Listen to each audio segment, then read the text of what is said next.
Hi 25க்கு பாய் சொல்லிட்டு 26க்கு hi சொல்லிடலாம். எல்லாருக்குமே ஹாப்பி நியூ இயர். இந்த வீடியோவில் என்ன பார்க்க போகிறோம் பார்த்தீங்கன்னா, நம்ம தளபதி ஸ்டைலில் ஒரு குட்டி ஸ்டோரி பார்க்கலாமா? வாங்க ஸ்டோரிக்குள்ளே போகலாம். அதாவது ஒருத்தவன் என்ன பண்ணிட்டு இருந்தானா, கடவுள்கிட்ட 24 மணி நேரமும் புலம்பிக்கிட்டே இருந்தானா. எனக்கு இந்த ப்ராப்ளம் இருக்கு, எனக்கு அந்த ப்ராப்ளம் இருக்கு, அதை பண்ணுது இதை பண்ணுதுன்னு 24/7 எப்பவுமே கடவுள்கிட்ட புலம்பிக்கிட்டே இருந்தானா.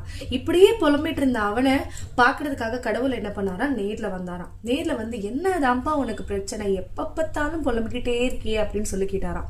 அதுக்கு அவன் சொன்னானா, எனக்கு இந்த பிரச்சனை இருக்கு, அந்த பிரச்சனை இருக்கு, இப்படி இருக்கு அப்படி இருக்குன்னு போட்டு அவரையே கன்ஃபியூஸ் பண்ணானா. கன்ஃபியூஸ் ஆன கடவுள் என்ன பண்ணாரா, இவனை எப்படிதான் கண்ட்ரோல் பண்றதுன்னு சொல்லிட்டு, சரி ஓகே, நாளைக்கு நீ என்ன பண்ற, உன்னோட ப்ராப்ளம்ஸ் எல்லாத்தையுமே ஒரு மூட்டையில போட்டு கட்டி எடுத்துட்டு வர அப்படின்னு சொன்னாராம். அதே அந்த ஊர் மக்களுக்கும் சொன்னாராம். நீங்களும் என்ன பண்றீங்கன்னா, உங்களோட ப்ராப்ளம்ஸ் அத்தனையும் என்ன பண்றீங்க, ஒரு மூட்டையில போட்டு கட்டி எடுத்துக்கிட்டு ஒரு ரிவர் பக்கத்துல இருக்க ஆலமரத்துக்கிட்ட தான் நான் இருப்பேன், நாளைக்கு ஈவினிங் நீங்க எல்லாரும் என்ன பண்ணுங்க அங்க வந்துருங்கன்னு சொல்லிட்டு கடவுள் வந்து டிசப்பியர் ஆயிட்டாராம். உடனே அதே மாதிரி இந்த ஊர் மக்களும் இவனும் என்ன பண்ணாங்கன்னா, மறுநாள் ஈவினிங் இவங்களோட ப்ராப்ளம்ஸ் எல்லாம் மூட்டைக்குள்ள போட்டு எடுத்துக்கிட்டு என்ன பண்ணாங்களா, அந்த ரிவர் பக்கத்துல இருக்க ஆலமரத்துக்கு போனாங்களாம். போய் பார்த்தா எல்லாரோட மூட்டையும் பெருசு பெருசா இருந்துச்சா, இவனோட ஒரு மூட்டை தான் ரொம்ப குட்டியா இருந்துச்சான். உடனே கடவுள் என்ன பண்ணாரோ, ஒரு ஆஃப்டர் 5 மினிட்ஸ்க்கு அப்புறமேட்டுக்கா எல்லாரும் முன்னாடியும் தோன்றி அமைதியா இருந்தாராம். இவங்க எல்லாரும் பார்த்துட்டு கம்முன்னு இருந்த உடனே கடவுள் சொன்னாராம், உங்களுக்கு வந்து ஒரு 5 மினிட்ஸ் டைம் கொடுப்பேன். இப்ப நான் லைட்டை ஆஃப் பண்ணி ஆன் பண்ணுவேன்.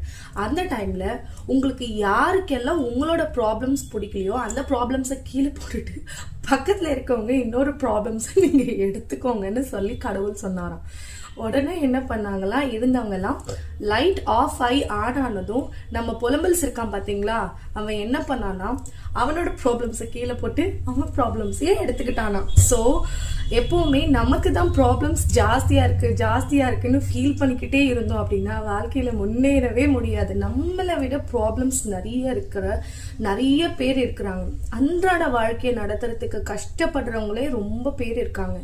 கை கால் இல்லாம நிறைய ஹெல்த் வந்து நல்லா இல்லாதவங்களாம் நிறைய பேர் இருக்காங்க. ஸோ நமக்கு எல்லாமே இருக்கு. நம்ம போய் கஷ்டப்பட்டு சம்பாதிச்சு நம்ம லைஃபை சர்வை பண்ற அளவுக்கு எல்லாமே நமக்கு கடவுள் கொடுத்துருக்காரு. ஸோ இருக்கிறத வந்து வரமா எடுத்துக்கிட்டு குறை சொல்லாம அதை வச்சு எப்படி வாழ்க்கையில முன்னேறணும்னு பாருங்க. அடுத்தவங்க லைஃபை கெடுக்கணும்னு நினைக்காதீங்க. இதுதான் இந்த நியூ இயர்ல உங்களுக்கு நான் ஷேர் பண்ண நினைச்ச ஒரு விஷயம். அண்ட் தென் வந்து பாத்தீங்க அப்படின்னா, ஹாப்பியா வாழுங்க. இருக்கிற லைஃபை எப்படி ஹாப்பியா எடுத்துட்டு போகணும், சுத்தி இருக்கிறவங்களை எப்படி சந்தோஷமா வச்சுக்கணுங்கிறதையும் பாருங்க.